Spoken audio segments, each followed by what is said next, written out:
Je me suis dit, bah tiens, alors on danse sur refrain, je me suis dit automatiquement, j'ai envie de parler du fond, pas de pop champagne, truc, enfin voilà, ça m'intéressait pas. Surtout qu'il y en a d'autres qui l'ont déjà fait mieux, bien mieux que moi. You're such a genius. And I was like, this dude is dope. C'est super bien écrit, la mélo elle est incroyable. L'air de rien, il parle à tout le monde. C'est pas donné à tout le monde d'avoir un succès pareil et de rester humain. Il revoit tout. C'est ça qui est génial. Il fait un autre monde. Ces pensées qui me font vivre en enfer.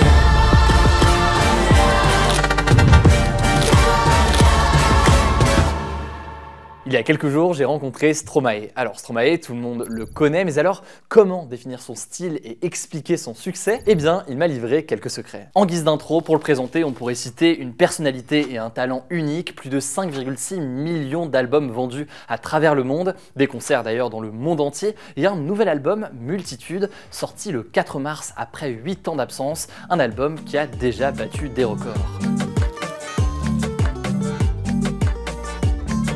Alors Stromae s'est fait connaître notamment avec ses leçons qui cumulent aujourd'hui des millions de vues sur YouTube, où il explique les secrets de fabrication de ses musiques. Aujourd'hui, on va en quelque sorte prolonger tout ça et se plonger dans l'univers de Stromae, avec Stromae en personne, tant qu'à faire, on va pas se gêner. Alors j'espère que ça va vous plaire, évidemment abonnez-vous pour ne pas louper la suite et nos autres vidéos, et on est parti.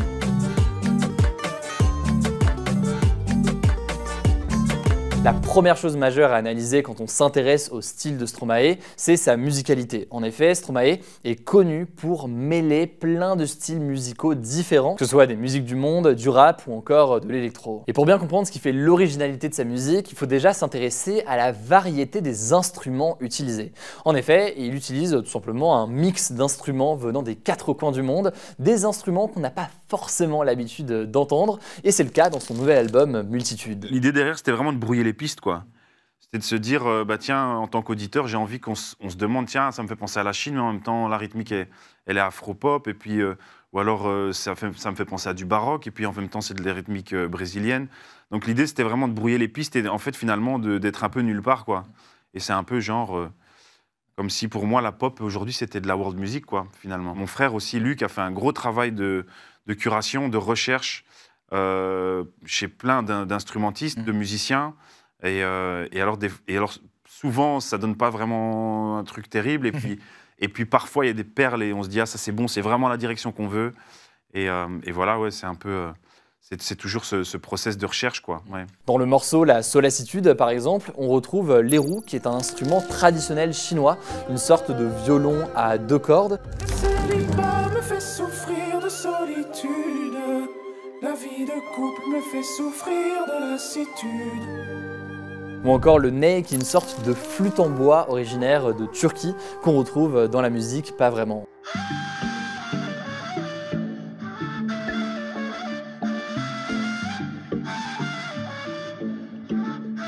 Et on peut enfin citer la cornemuse dans le morceau Invaincu, qui arrive vers la fin de la chanson, après tous les instruments de l'orchestre.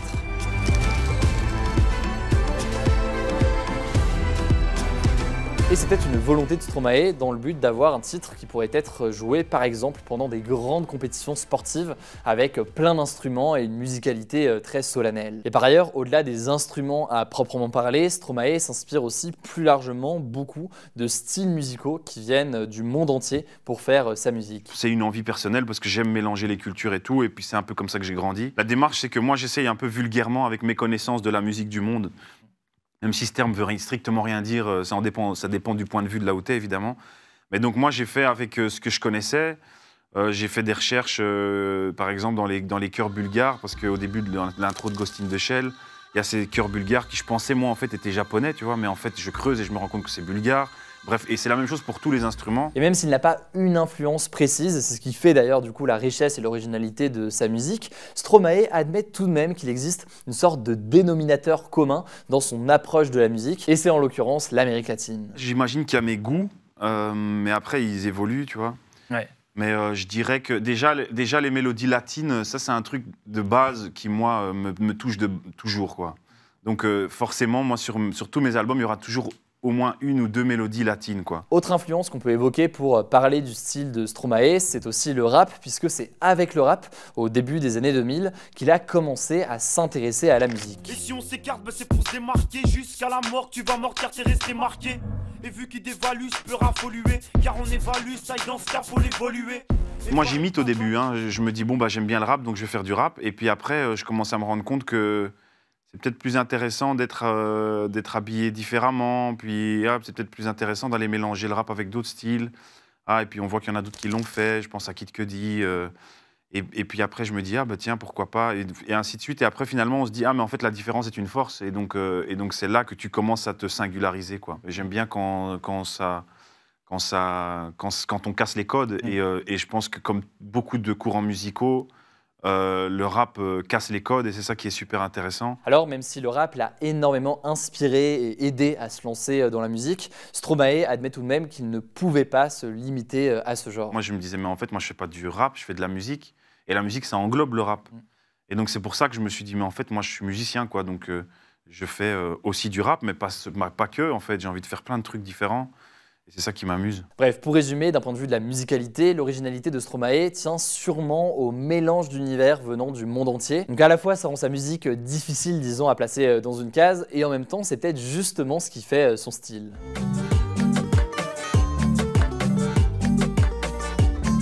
Pour comprendre la recette Stromae, il faut aussi se pencher sur l'écriture. Une écriture qui joue, alors évidemment pas tout le temps, mais tout de même assez souvent sur des contradictions. En gros, musicalité très joyeuse, titre à connotation positive, mais paroles bien plus sombres. C'est le cas sur Alors on danse, qui évoque des problèmes du quotidien, noyés et oubliés dans une soirée visiblement très alcoolisée, alors que la musicalité invite justement à danser. Et en fait, naturellement, je me suis dit, bah tiens, Alors on danse au refrain, je me suis dit automatiquement, j'ai envie de parler du fond, pas de pop champagne, truc. Enfin voilà, ça m'intéressait pas.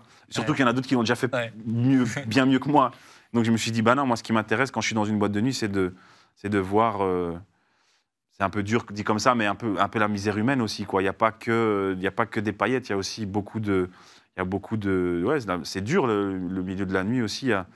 On extériorise beaucoup de choses et tout et voilà, je voulais citer et bref, c'est peut-être ça qui a un peu défini ma façon de faire. Mais bon, j'ai essayé aussi d'en sortir un petit peu. Regarde, avec Bonne Journée, l'instru est quand même plutôt joyeuse. Ouais. Les textes sont plutôt joyeux. Donc voilà, après, c'est vrai que c'est pas la majorité de l'album, mais il y en a quand même. Mais qu'est-ce que ma journée est bonne, me suis levé du bon pied. Et Stromae n'hésite pas non plus à s'emparer de thèmes d'actualité qui lui tiennent à cœur. Pour Déclaration, par exemple, c'était un peu l'actualité, parce que c'est vrai que c'est un vrai sujet d'actualité, le féminisme et toutes ces questions-là. Donc forcément, et c'est pour ça c'est la raison pour laquelle j'ai hésité à la mettre dessus, parce que c'était tellement d'actualité que je trouvais ça un peu... T'as peur. C'est comme les artistes qui hésitent à parler du Covid, quand il y a le Covid est en mode... Exactement, surtout qu'on en sort, et je crois que c'est vraiment une mauvaise idée d'en parler. Après, je fais un clin d'œil, par exemple, sur le Covid, dans Bonne Journée, Mauvaise Journée, mais... Non, ça dépend. Des fois, c'est des trucs qui peuvent être personnels, des fois, des trucs qui ne le sont pas. Je dirais qu'en général, c'est toujours 20% ou 30% de ce que je suis vraiment. Après, comme ma femme me dit, franchement, ça te ressemble pas vraiment. C'est pas toi, quoi.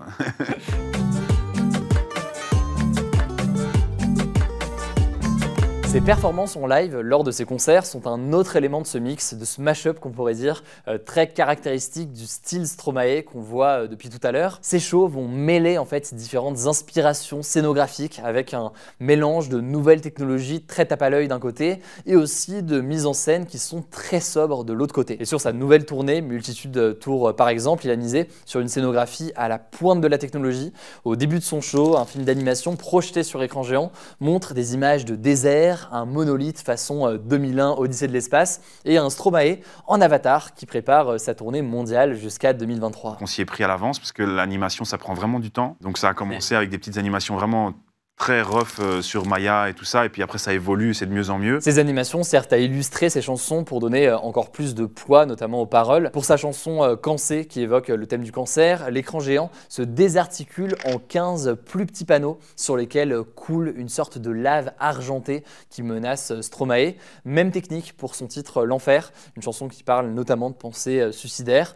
Les écrans forment un mur de nuages blancs et rouges qui sont prêts à envelopper Stromae. Et parfois, l'utilisation de la technologie technologie est plus légère, comme par exemple quand un chien robot vient apporter une serviette à Stromae, ce qui donne forcément une touche plus légère au live. L'envie, c'est de quand même divertir. Enfin, mon métier, c'est de divertir. C'est comme ça que je le définis. Mais il y a plein de manières de divertir, évidemment. Moi, ma manière, c'est de passer par plein d'émotions. Et donc, qui dit passer par des émotions, dit des tableaux, quoi. Et c'est comme ça que moi, je vois à chaque fois. C'est comme ça qu'on se construit de live, en général. Donc, on part on fait une setlist, on se dit, on commence par ce morceau-là, truc et tout. On le fait mûrir, et puis une fois que c'est figé dans le marbre, là, on envoie et on se dit, OK, ça, c'est un tel qui va le faire, ça, c'est un tel qui va le faire. Et pourtant, malgré toutes ces nouvelles technologies, Stromae tient à rester dans la sobriété et donner une impression de concert intimiste le plus possible, malgré forcément des salles très grandes. Stromae est quasiment tout le temps seul sur scène avec son micro, et seuls 4 musiciens, toujours les mêmes depuis ses débuts, l'entourent. L'idée, c'est de mélanger, quoi. Il y a le visuel, et en même temps, on essaye de pas trop non plus se sentir au cinéma, donc des fois... Il faut pas oublier que l'attention... Pas en faire un Disneyland de la musique, en mode des trucs de partout et que ça explose et machin. Voilà, il faut que ça reste quand même humain. Et un compliment que j'avais beaucoup apprécié sur le live, c'est qu'on m'avait dit que malgré toute la technologie, parce qu'il y a des bras robotisés, tout ça, il y a des trucs vraiment hyper technologiques et tout, ben, ça reste humain. Et ça j'ai vraiment beaucoup apprécié parce que tu peux vite perdre ça quand tu travailles avec de la technologie. Et c'est donc ce contraste et ce mélange entre modernité et sobriété qui caractérise véritablement l'ensemble de ses performances.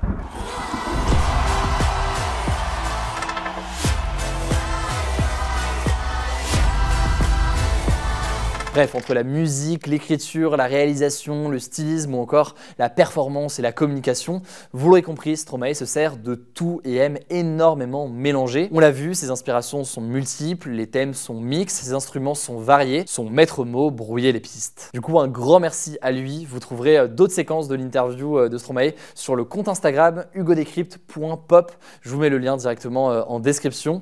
Et au passage, j'en profite pour vous dire qu'il y a quelques mois, on a sorti une vidéo avec le chanteur Ed Sheeran dans laquelle il me dévoile les secrets pour faire un hit selon lui. C'est un autre sujet mais tout aussi passionnant. Et si jamais ça vous intéresse, eh bien là aussi je vous mets le lien en description, ou autrement vous tapez Hugo Decrypt, Ed Sheeran, et je pense que vous pourrez le trouver. N'hésitez pas à vous abonner évidemment pour nous soutenir et ne pas louper les vidéos suivantes. Prenez soin de vous et on se dit à très vite.